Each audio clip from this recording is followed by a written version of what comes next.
ABC News. As our world changes, we'll keep you up to date. News Talk KVNU, 102 FM, 610 AM. Also on the new KVNU mobile app.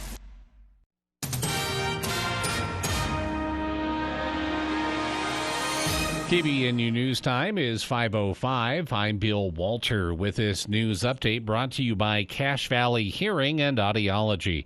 Saturday was a busy day for the Cache Community Food Pantry. It was a big haul for the provider of food for people going through a rough patch. The economy is forcing even middle-income families to rely on food from others.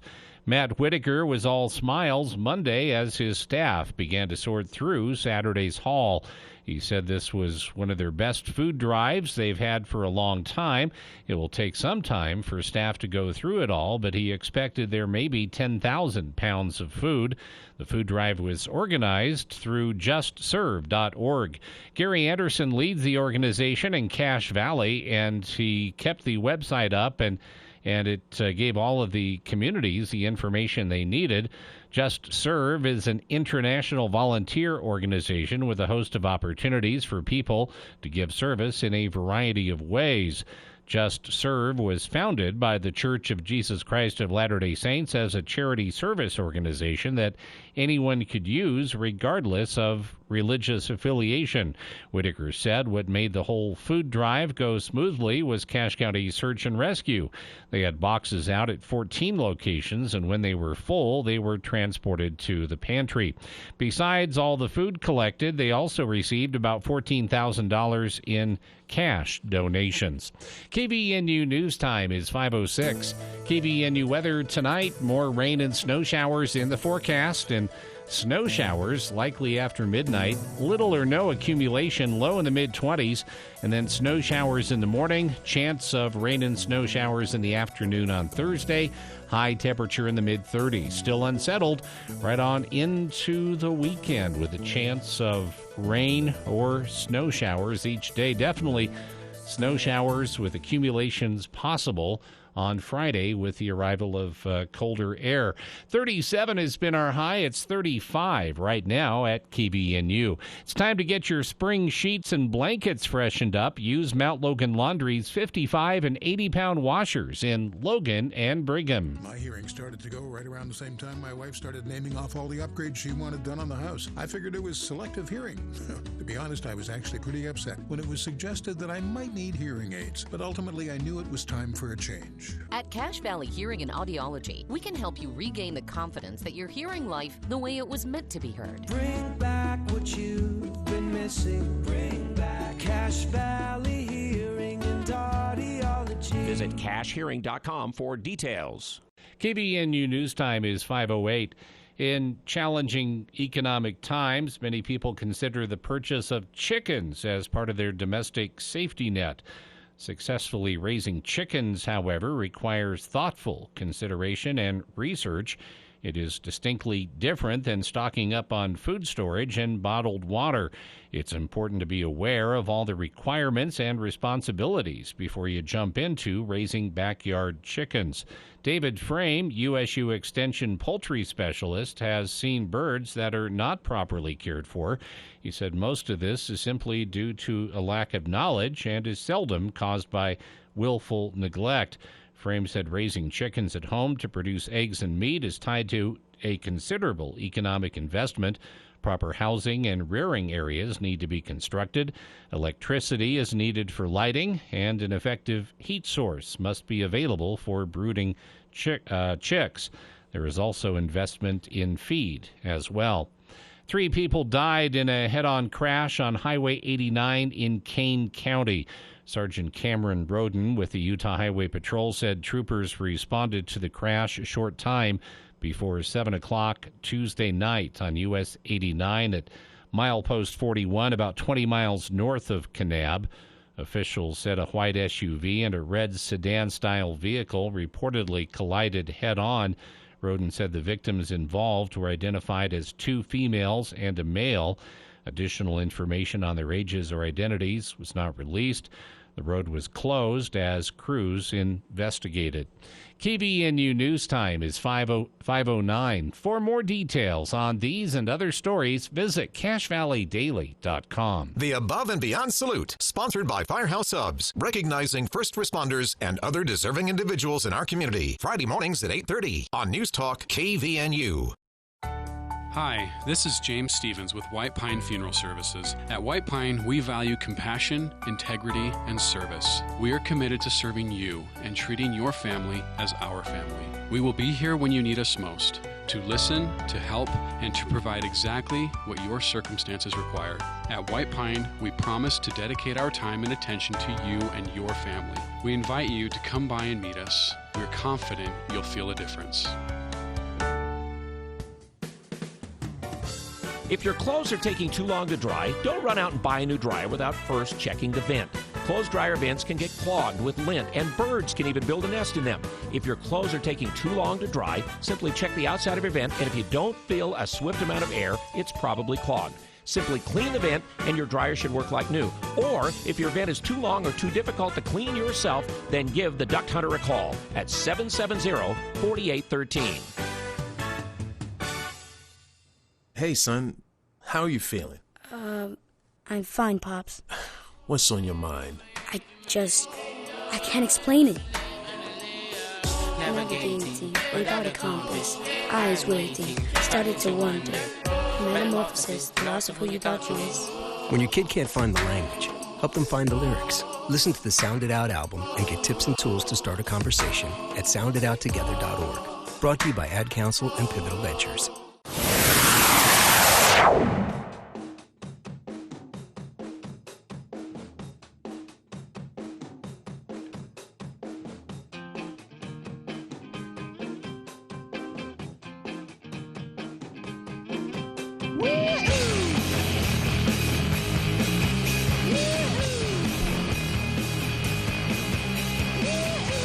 Welcome back to KVNU's For the People. Hour 2 of today's show. Wednesday, March 22nd. I'm Jason Williams. Bill Walter here in the studio. Just said goodbye to Logan City Mayor Holly Daines. If you missed that, be sure to listen on the podcast. Pretty informative hour with Mayor Daines. A lot of updates on the business of Logan City and great questions from listeners. And you can, of course, subscribe to our podcasts, well, wherever you get podcasts or listen online. It's a pleasure to be able to do that every month because it's this nice informal setting where we just have a conversation and it's never planned out and it kind of leads to all different places. But for those just tuning in, I thought, one of the standouts of last hour that is worth a second mention because we didn't get to really flush this out. The updating of the road master plan, the updating of the transportation master plan, but specifically the section the mayor mentioned about the pavement review. To put this in context, again, we didn't flush this out last hour, and I think this is interesting, but Logan City is doing this update right now where they're basically reviewing road quality, the state of the roads out there, if you will, and then prioritizing their chip and seal efforts that, as the mayor said, can't really begin until weather's warm enough, and then really have to complete before weather gets too hot. So it's a tight window. They only can do so many in a summer, and so they want to prioritize and hit the highest needs the first or the quickest. But the mayor mentioned what Salt Lake City had experienced a couple of years ago, and I wanted to kind of lay that out a little bit more for listeners. So we'll get to that later on, exactly how much it cost Salt Lake City to do a pavement review like Logan City's doing now in advance. Salt Lake City did the same thing, but found out, unbeknownst to them, they were doing it kind of after the fact. And many of the roads were in such a state of disrepair, they could no longer just chip and seal. Some of the roads had to be ground down to the gravel. And that cost them more than double what chip and seal efforts would have cost. So we'll talk about that later on in the hour and break it down, and also bring you kind of a perspective on this from a county-wide preview, because the county will have their own efforts going as well. But We'll get things started here in hour 2 with our daily contribution to the news cycle with keeping the temperature cool at the same time. It's your headlines and smooth jazz. This day in history, March 22nd, of course, is the day.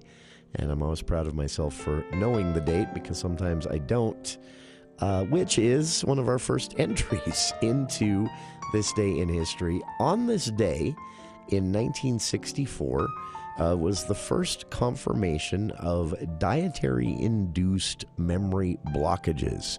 We don't call it this now. That's what it was called then. But it was the first time that there was confirmation that you could actually eat poorly enough in a 24-hour period that your brain stops working well.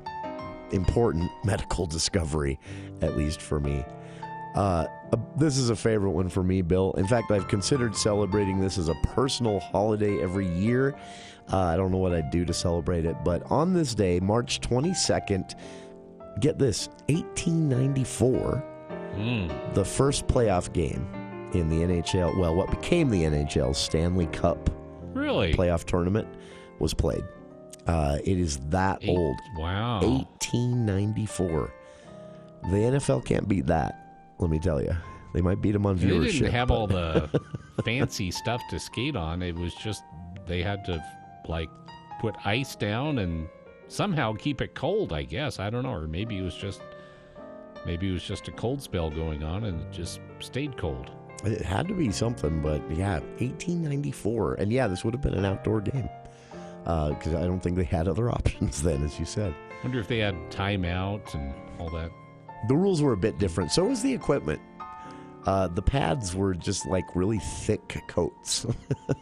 Well, even football, you look at football helmets from the early 20th century, the early games. I mean, it didn't offer a whole lot of protection. Yeah, not quite as thick as today's bike helmets. Yeah. So I'm always surprised there weren't more injuries from the early days of what became the NFL.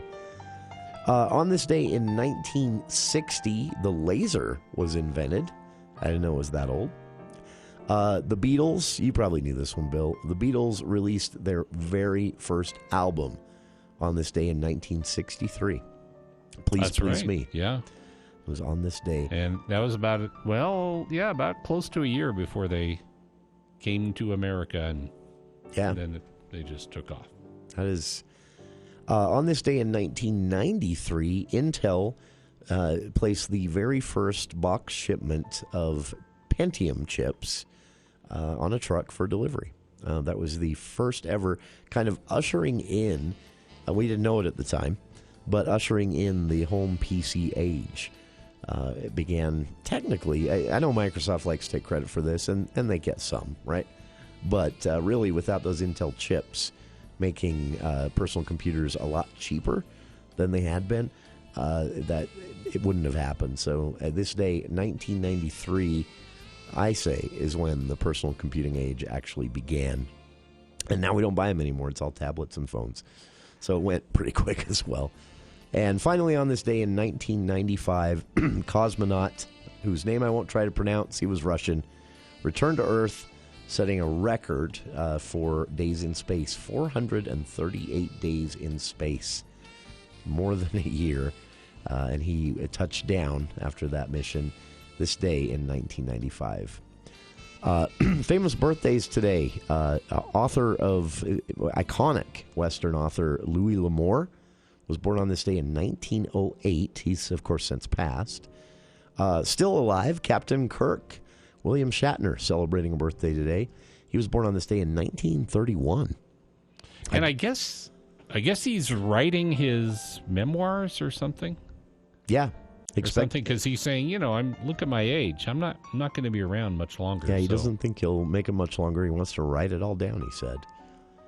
Also celebrating a birthday today, famous mime. In fact, the only mime most people know, if they know any at all, Marcel Marceau was born on this day in 1923. Famous for Cats, Phantom of the Opera, contributions to some of the biggest Broadway long-running plays in history. Andrew Lloyd Webber was born on this day in 1948. Bob Costas, sports anchor, born on this day in 1952. And in the entertainment world, Matthew Modine and Reese Witherspoon share a birthday today. In the headlines today, Governor Cox signing a slew of bills and then getting some criticism for not vetoing and then getting some criticism for criticizing the veto. It's been an interesting news cycle this afternoon for Governor Cox, to say the least. And I'm sympathetic to those criticizing him for not using the veto. His criticism for the veto is a veto that was actually made by President Joe Biden today. It was the veto of a bill that would have placed restrictions on investor risk assessment firms using what's called ESG, environmental social governance ratings, factored in with the traditional, profit considering ratings. To put it another way, some investment ranking firms have started to consider the environmental impact, especially if it's a negative one, of certain companies. Their defense is saying, look, our job is to tell investors where their money is at highest risk. And with current social trends, a negative environmental impact could very quickly, and in some cases already has, become an elevated risk for money investments. To put that another way, people don't like putting their money in things that are harming the planet as much as they might have once done. So these firms say this is a way for us to do our job. Well, it's become a political boogeyman, and the president today vetoed a bill that would have placed some restrictions, especially when ranking firms were ranking the solidness of retirement plans and things like that, or retirement investments and more, such as retirement investments for public employees in a state, which is why Utah is upset about this one. The governor, in his remarks, said that using the veto was an end run around Congress, to which even those who disagreed with him today said, goodness, wish we had a governor that was willing to veto once in a while. I'm very sympathetic to that because of a 30,000-foot view opinion I have, which is that the checks and balances in our systems of power here in Utah over the last few years, entirely due to a legislature that is a bit too full of itself, have become the equivalent of the executive and the judiciary in a constant hostage negotiation conversation with the legislature. So I think it would be great if the governor learned to embrace the veto. I care less about what he vetoes and more about the fact that he's the governor. He should use it occasionally to remind the legislature that there are different branches of government here in Utah. Speaking of Governor Cox, somehow this became controversial for the folks backing the new state flag. I don't know why. I'll be honest with you, I'm confused as to why any of this became controversial at all. Even the effort underway currently to collect signatures by April 15th to repeal the bill, creating a new state flag. I'm not sure how that's going. We'll check in with them maybe next week. That surprises me that people would get upset about this idea because it is purely a ceremonial flag. The old state flag, the blue with the seal, is still going to be in use. This is just a flag that's a little more friendly to hoodies, T-shirts, bumper stickers, and front yards. It was a lengthy multi-year process, about 3 years. Public voting was involved, or public submissions were involved for the flag design. There was a voting process that was undergone, and then a bill run, and it was passed because it requires legislative action to officially recognize the state flag. So we have two now. Yesterday afternoon, Governor Cox signed the bill, but not a veto, but he did insert some provisions. In fact, it was discovered after that he almost vetoed this bill. He decided not to, again, because I think he might be allergic to the veto. But he said that there were some clarification needed. So concessions to the opponents of the new flag. When Governor Cox signed the bill, he also signed an executive order on Tuesday requiring the display of historic versions of the flag, the blue with the seal in the middle, on top of the state capitol. And when the bill goes into effect, which is May, so the new state flag is technically not recognized until May, both the new and the historic will fly at the Capitol on separate flagpoles, according to the executive order.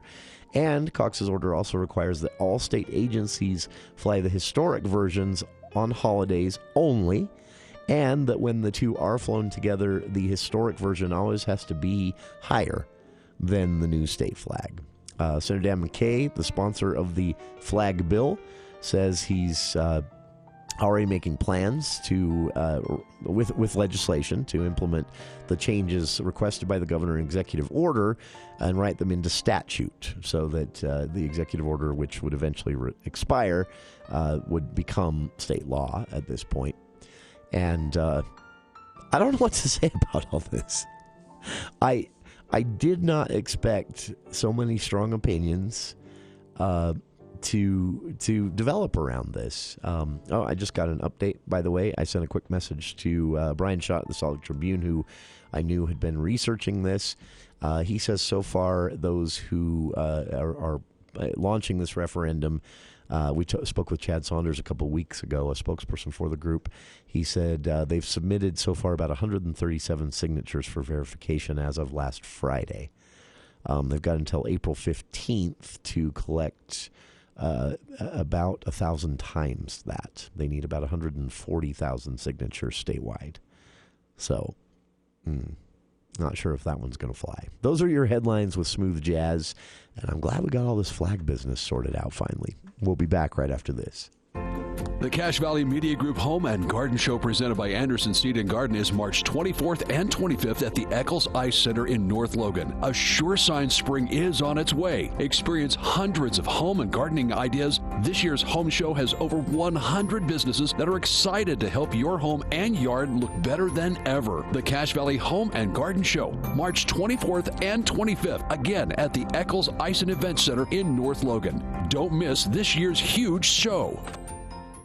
Hey golfers, I invite you to come to Birch Creek on Wednesday, March 29th from 5 to 7 for free burgers and Pepsi. While here, sign up for Birch Creek's men's, women's, or couples league associations. Our punch passes are on sale at the spring sale price.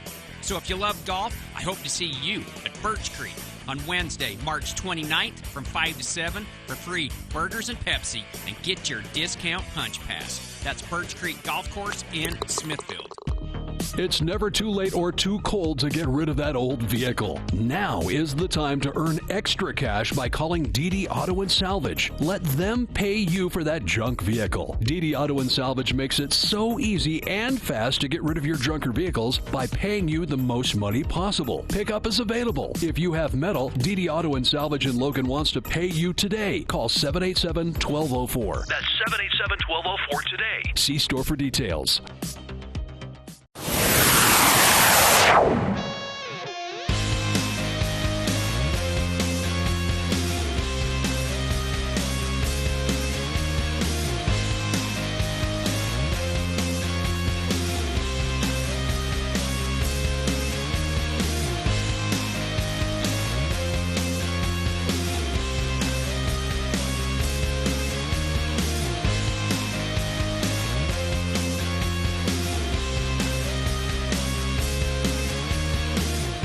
Welcome back to KVN News for the People. Governor Cox also today in the news for signing the big tax cut package. This is, well, depending on your point of view, it's either, as the Senate president said, a historic tax cut, or, again, depending on your point of view, it is a meager tax cut. Well, I shouldn't say point of view. It depends on your income. So basically, it was a drop of from 4.86 or 4.85 to 4.65, a 0.20% cut to the income tax. And so the calculations were done. And here's how it breaks down, basically. If you're making under around $90,000 here in Utah, this is going to break down to be about $17 a month if you calculate it by month. for businesses with much larger corporate profits to report, but also individuals who are making more than $80,000. It becomes a much different beast. Some of those numbers soar into the $5,000 a month. So that's roughly how it breaks down. It's not a significant amount of money, but $17 a month is $17 a month. For a lot of folks out there, that might be a tank of gas or a third of a tank of gas at current prices that they otherwise maybe wouldn't have in the budget. Now, of course, this being a tax cut, you're not going to see any of that. It's not like they send you a check. But you'll see that as you file your taxes at the end of this year, early next year. You'll see that on next year's returns. And one final thing from the legislative session, and I feel a bit like a cynic not talking about this at all because it's kind of a cool story from start to finish. These happen on the regular, and some people are critical. Some people feel that it wastes the time of the legislature. To those people, I say, have you seen what they do themselves with their message bills? They've got no shortage of time to waste on message bills that are more political campaigns for someone that wants to run for higher office one day than they are anything to do with the state of Utah. So I'm not too worried about the time that these bills take up, but these are bills that at least traditionally have been an idea that's maybe been kicked around by different groups or a single lawmaker or anyone. And then what happens is you eventually have a group of children, teenagers, students who are interested in getting to know the legislative process. And so they pair the two up, an idea for a bill that they can get behind. In this case, though, there's actually a little bit more than that because the idea came from elementary school students in Utah who had actually fallen in love with, in their classroom, they had, as most people know them, a tank full of sea monkeys. And the kids were absolutely in love with these sea monkeys. And so they, the teacher in this classroom did a thing about this, saying, well, these are actually brine shrimp, and they live here. They live many places, but they are here in Utah. In fact, they are part of, no one wants to talk about this, but we harvest these poor sea monkeys. It's actually a big business here in Utah as well, through the Great Salt Lake. One of the concerns of the diminishing size of the lake is that it becomes too alkaline for the brine shrimp populations to survive, and once they die off, they're gone. So that's actually happening in portions of the Great Salt Lake. And so combining this effort to rescue the Great Salt Lake with some elementary school students who had again fallen in love with the sea monkeys in their classroom. Sea monkeys don't live very long, so no one talked about this either. Most likely the sea monkeys these kids fell in love with have already passed away. But still, they began the lengthy process before the session of getting to know the legislative process by actually working with lawmakers to write a bill. One of those lawmakers then sponsored the bill, and the bill passed the legislative session. There is a serious side of this. Commercial harvesting of brine shrimp started back in Utah way back in the 1950s and is now currently a $1 billion business, contributing quite a bit to the economy in Utah. But still, they're just tiny little crustaceans that inhabit salty waters, including the Great Salt Lake. And now they're getting a little bit of 15 minutes. Well, they're actually getting permanent listing in statute here in the state of Utah as the official, I didn't know we needed one of those, the official crustacean here in the state. And critics, again, say, this stuff was a waste of time, and they point out things that I kind of agree with, which is that we've got a state bird of prey. Do we need one? We've got a state reptile, Gila monster, by the way. Do we need that? Does it hurt to have any of these things?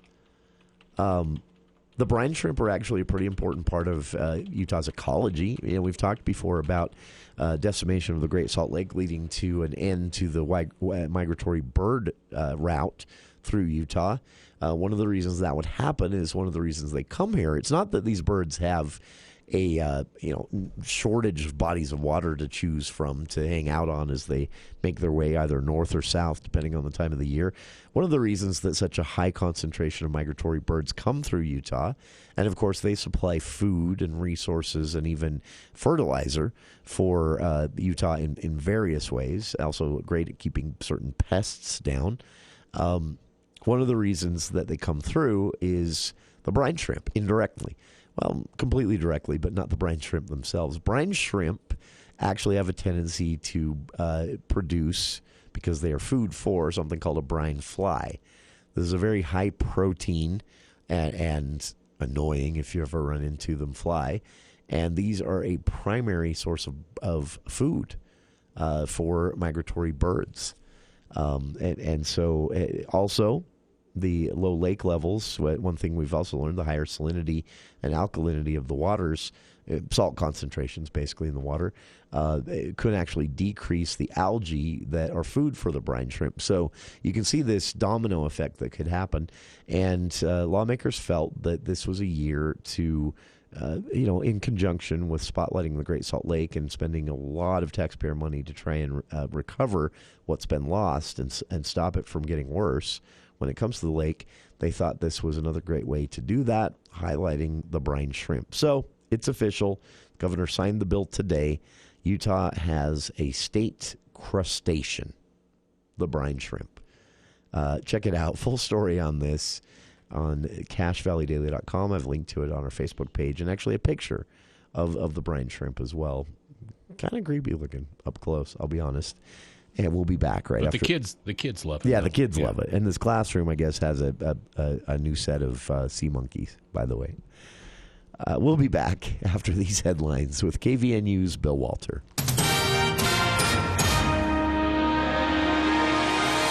Thank you, Jason. KVNU News Time is 5:36, and the news is brought to you by Logan Extermination. Research from the University of Utah explores the physical and mental health implications of social belonging in women.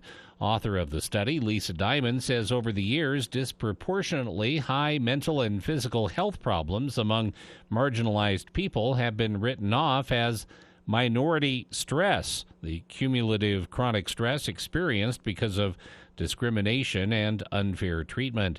Diamond argues that the missing piece is what is known as social safety, the reliable social connections, belonging, and sense of protection that individuals foster in their social networks. Through her research, Diamond found women who occupied one or more marginalized categories, such as those relating to race, sexuality, and gender, reported significantly lower social safety, leading to a greater risk for physical and mental problems. People around you that are connected to you, invested in you, that you matter to, that feeling is a critical component of human health. It's not optional. It's not like the icing on a cake. It's the cake. Diamond says the mental and physical effects one can endure do not depend so much on what type of marginalization one experiences, but rather comes from the mere fact of being discriminated against and misunderstood.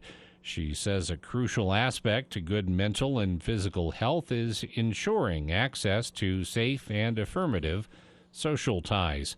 A 6-year-old boy died after he was ejected from a truck following a rollover crash in Emery County. Officials said they received reports of the crash a short time before 2:15 Monday on US 6 near milepost 288. According to the Utah Highway Patrol, a 2007 Ford F-150 was traveling eastbound on US 6 during wet and stormy road conditions. The roads turned from wet to sleet as the Ford approached a railroad overpass. The pickup driver lost control and drove off the right side of the road, down an embankment, and overturned.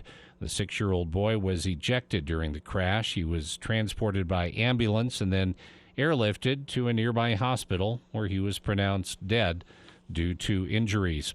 And on Tuesday, Utah Attorney General Sean Reyes sent a letter to Treasury Secretary Janet Yellen, Federal Reserve Chairman Jerome Powell, and others that connects the dots between the failure of Silicon Valley Bank and the environmental social governance policies mandated by President Biden. Reyes and 15 other state attorneys general are demanding the Biden administration halt the politicization of the banking industry through climate-related regulations and instead focus the regulatory agencies on true risk management. Reyes said that SVB, or Silicon Valley Bank's failure, is a warning sign that the administration's environmental activism and its financial regulation not only ignores real financial risk but increases it. He recommended the administration refocus regulation on true risk and stop pressuring financial institutions to meet impossible net zero targets. KVNU News Time is 5:40. The bugs love the good weather. I'm guessing you have a bunch of those creepy crawlers waiting patiently to come into your cozy home. Let Logan Extermination take care of those unwanted pests with a monthly exterior spray. Now for a limited time, they'll spray your home's exterior monthly from April to October for only $65 per month for a 1,500 square foot home. Call Logan Extermination before your home becomes enemy territory. Logan Extermination, 752-8450. KVNU weather for tonight: cloudy, rain, and snow showers likely this evening, then snow showers likely after midnight. Low in the mid-20s, snow showers in the morning, chance of snow showers and rain showers in the afternoon. Little or no accumulation, high temperature in the mid-30s, and more snow showers Thursday night into Friday. Could see some accumulations with the snow showers with colder air on Friday. It's been to 37. It's 36 right now at KVNU. Your roof is only as great as its installation. That's why at Roof Rescue, they take great pride in carefully and securely installing and repairing your roof with high-quality materials. You can feel confident that your roof is in the right hands when you choose to work with Roof Rescue. For more details on these and other stories, visit CashValleyDaily.com. Walking in Memphis. Mark Cohn, Was walking with my feet 10 feet off a beam. Sean Coleman. Together on stage, Friday, March 31st, 7:30 p.m., Ellen Eccles Theater in Logan. 2 Grammy Award-winning songwriters, Mark Cohn and Sean Colvin, on sale now at the Cash Arts box office or online at casharts.org. Presented by Cash Arts. It's time to vote in the Best of Northern Utah contest. Best of Northern Utah. Reward your favorite businesses in Northern Utah by casting your vote at bestofnorthernutah.com. You can vote once per day, every day through March 29th. Best of Northern Utah. This is the contest every business hopes to win. So vote now and let your voice be heard. Go to bestofnorthernutah.com and vote now. Best of Northern Utah. Thursday edition, Clay Travis and Buck Sexton Show. Indictment watch for Trump and what is going to happen in New York City and across the country. We're going to be looking at that minute by minute on the show, plus Clay. We'll have Julie Kelly on to break down the January 6th issues, but also what does she think about New York and Georgia, and how does it impact what's going on with the Department of Justice? All that and more, Thursday edition. 10 to 1 on News Talk KVNU, 102 FM at 610 AM. On the battlefield, there's a saying America's military men and women live by. Never leave a fallen warrior behind, ever. Off the battlefield, Wounded Warrior Project operates with the same goal. Wounded Warrior Project was created to help our men and women returning home with the scars of war, whether those scars are physical or mental. Wounded Warrior Project. We never leave a fallen warrior behind, ever. Learn more about what we do at woundedwarriorproject.org.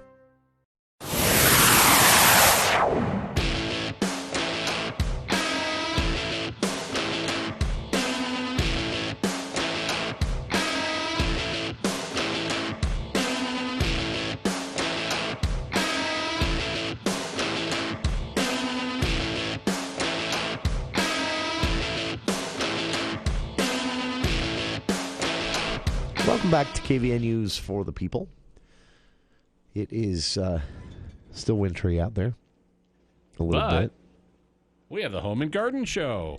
That's right. In just 2 days. That's right. This is a big event every year.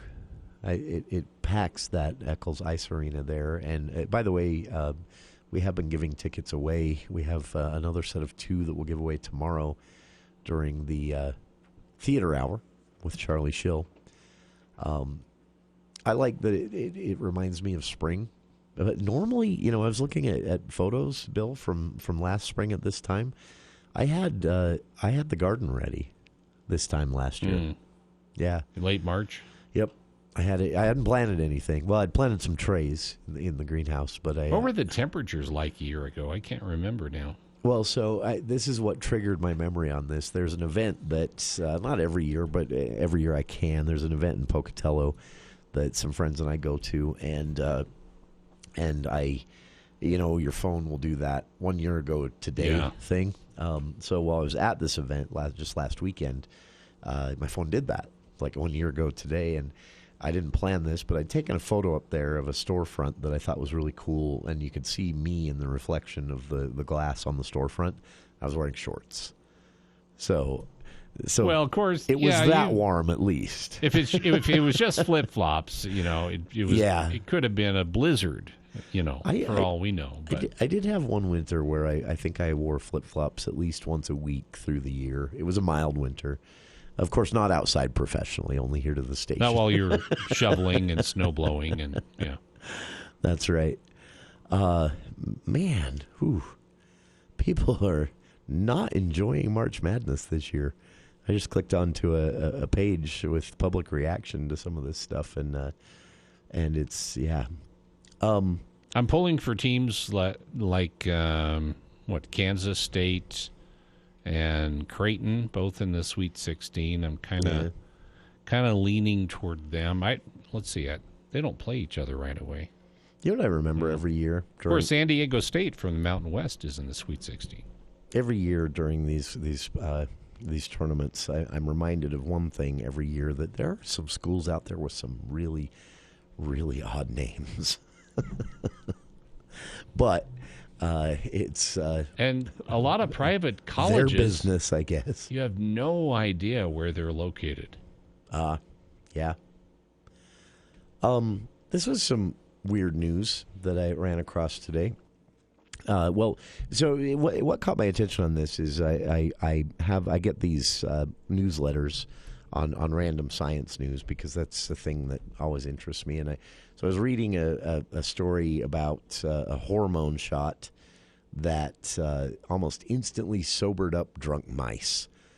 And I don't know what the practical applications of this are going forward. I'm sure some for people who do drink and get drunk. Nothing worse than drunk mice. Yeah. I'm sure there's a marketable something out there for people who do drink if something could instantly sober that person up. But I was more interested in reading the story to try and figure out how they got the mice drunk, and how much do you know how do you know how much to give a mouse? Anyway, so I was. Do you ask the mouse? Yeah, and is this like another beer? Is this consensual? Is this? So anyway, it was pointed out in the story that the mice are not harmed by this, although it depends on, I guess, what you're calling harm. Alcohol is not exactly great for the body. So anyway, I was reading that, and the site gives you a pop-up, and the pop-up was it was what, or in parentheses, or who killed Beethoven. And I'm a sucker for clickbait headlines like that, like we all are, so I clicked on it. This is actually a really, really interesting story that highlights how far and yet how not far our ability to analyze and understand our own DNA has come. To put this in perspective, our ability to analyze our own DNA has come far enough that this story could happen, and other things like it. And I'll get to the story in a second. But it's not come far enough that that DNA evidence, it's used widely in court, but and of course in TV shows about court and the justice system. But the reality is that you would never at this point and this is probably a really good thing, but you'd never be able to imprison someone or convict someone based entirely off of just DNA evidence. So there's this public understanding out there that, you could test someone's DNA and contrast it with some samples found at a crime scene and without a reasonable doubt pin it on that person. That's actually not where we're at with DNA. There are several things that can cause false positives. There are also a million different ways DNA can travel, and so off of a person's body. So finding DNA in a person's home, if it's a home where this person may have visited before, you just can't say, well, they were there for that reason. Even if you can say pretty confidently, I think they're saying between 85-90% accuracy with DNA testing. But it is accurate enough that things like Ancestry.com and Me123 and companies like that have made a billion-dollar industries out of testing your DNA and then telling you more about your bloodlines and your heritage and all of that. And it's come far enough to do this. They have been able to confirm. There are two parts of the story that's cool. One, the science of how they did it, and two, the simple fact that they had one of Beethoven's hair. Wow. Hairs, I would say. He had kind of wild hair, too. Well, and that's what kind of caught my eye about this. I'm like, why did someone have Beethoven's hair? The science would have gotten me to read the story enough, but I clicked on the link because I want to know why someone had Beethoven's hair. I mean, how did they get it from him? I guess left on a pillow or something, and then they just carefully extracted it? It's actually described in the story. So apparently what happened with Beethoven's hair is that, by the way, his day of death was on paper. He died March 26th, 1827. But there were, he was plagued with various health issues. And there were even some rumors that went around after his death and have been revived on a cyclical basis since his death that he may have been poisoned by a jilted relative. There was also, he had some bad relationships with several family members.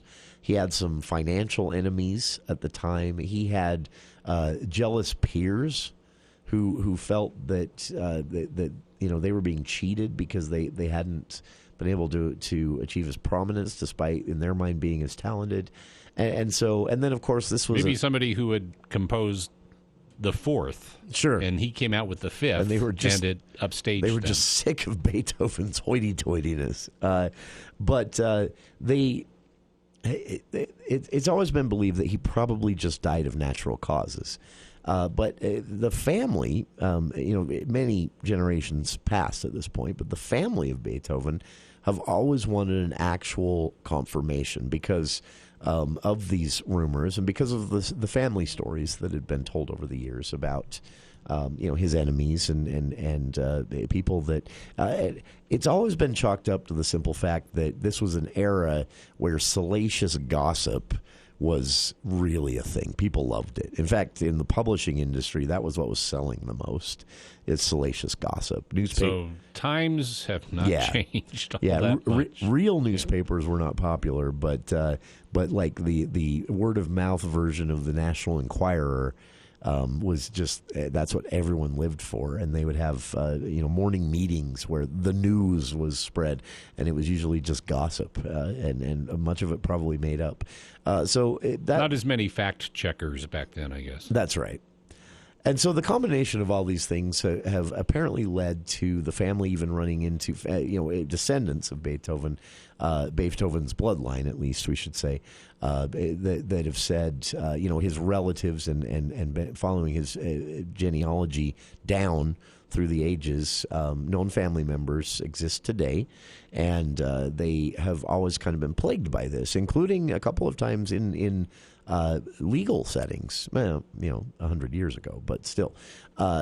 So they wanted this confirmation, and it was discovered in a box in an apartment, actually the attic of an apartment in Vienna, where it's believed that Beethoven may have lived for a short time, according to his own journals, near the apartment where he was living when he died. locks of his hair were found. So first off, what's cool about this is that the locks of hair, they could confirm they were Beethoven's through DNA testing, because there were other things that they'd already, just out of curiosity, I guess, tested. So they had matching DNA for Beethoven already. I didn't know that. It's kind of weird, but okay. And so they were able to match these locks of hair discovered with him and say, yes, that was him.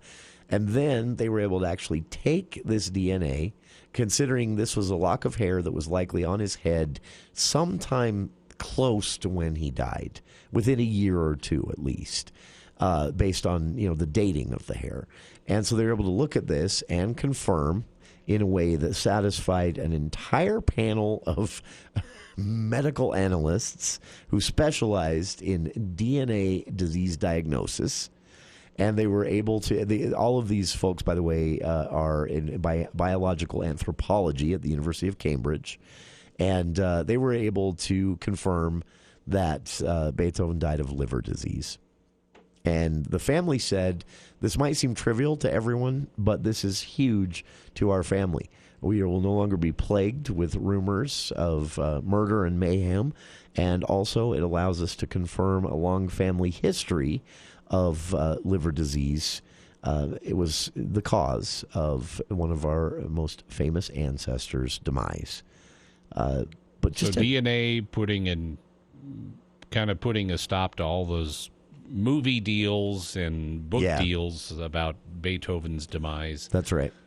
But get this, and this was common in his era, but one of the things they think, so they believe liver disease is what took him out, but with the liver disease, oftentimes you have the liver disease and then there's a trigger event, something that really sends things south. So they believe he had liver disease, diminished liver functionality, and then contracted hepatitis B. And that did it for him. So, but amazing what they can do with DNA analysis now. Story from Science News on this with some photos of the locks of hair, by the way, linked on our Facebook page. And we'll be back right after this. You think you're tired of winter? Think about your plants and trees. They've been breaking their backs all winter, literally. But don't fear. All Tree Care is here. Nobody is more ready for spring than these guys. In fact, now is the best time to call and have your trees and shrubs trimmed and shaped before the leaves pop out. Plus, Hull Tree Care is offering 15% off every tree trimming service. Call 760-6587. Don't wait. They get busy fast. 760-6587. Hull Tree Care. That's Hull Tree Care. Spring has sprung and so have the deals at Murdoch Hyundai. Ready for a season of adventure? Get behind the wheel of a brand new car during our spring sales event. Right now, get 0% for 4 years plus no payments for 90 days on Elantra, Sonata, Kona, and Santa Cruz. And every new Hyundai comes with America's Best Warranty, a 10-year, 100,000-mile powertrain limited warranty, and owner's assurance. When you walk through our doors, you feel like family. At Murdoch Hyundai in Logan, Linden, and Murray, and online at murdochhyundai.com. Call 866-628-3065 or see dealer for complete details. Offer expires 4/3/23.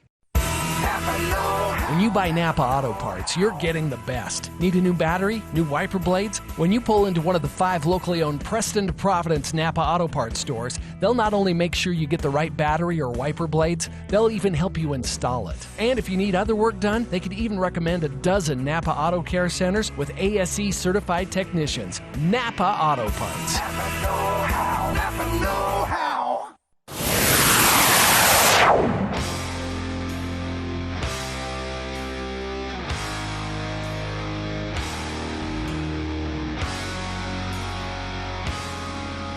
Welcome back to KVN News for the People. Just about to sign off for the day. Thank you for tuning in. Tomorrow on the program, Charlie Schill joining us for the People Theater Hour. There's a lot opening. If you're looking for something to do this weekend other than a movie theater, you're going to have a lot of choices. Charlie also has a couple of new reviews for us tomorrow. So that's tomorrow in Hour 1 at 4. In Hour 2 of tomorrow's show, we'll get an update on this. News out today that the Center for Disease Control, the FDA, and health departments throughout the country, including Utah's own Department of Health, are working on finalizing an updated announcement on an updated booster. A lot of people have been asking, if you got your covariant booster, as we came to know it in the fall, do you need another one this spring? Short answer is they're saying probably not. This is the coverage, the protection you have is probably the best you're going to get at this point until more refinement happens of the vaccines themselves. But you're pretty well protected against the variants that are still going around out there. It's still a bit more deadly than the flu, but it's a lot closer than it was in 2020, 2021, of course. So, good news. But for certain members of the population, certain high-risk categories, there is going to be a new booster shot for you, and it's probably going to be coming very soon, and they're going to be recommending it that you get it soon. That official advisement should be out tomorrow morning, so we'll have it to talk about on the show in hour 2 tomorrow. Thanks for joining us. Dave Ramsey is next here on KVNU Logan.